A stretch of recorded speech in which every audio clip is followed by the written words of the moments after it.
আপনাদের সামনে এখন উপস্থিত হয়েছে আমাদের ছোট্ট ঘটক সাহেব। আমি ভাই তো একটা ছেলে আছে এদিকে।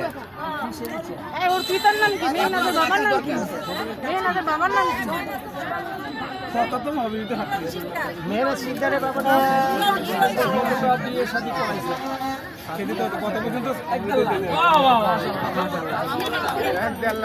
কোন পর্যায়ে গেলে বিয়ে শাদী করাই ফেলছে। তার মানে আপনার যদি কেউ বাকি থাকে বিয়ে শাদী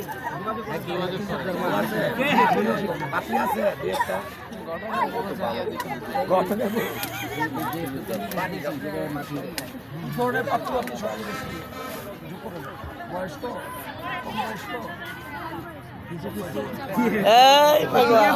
ঠিক আছে। নামটা বলেন।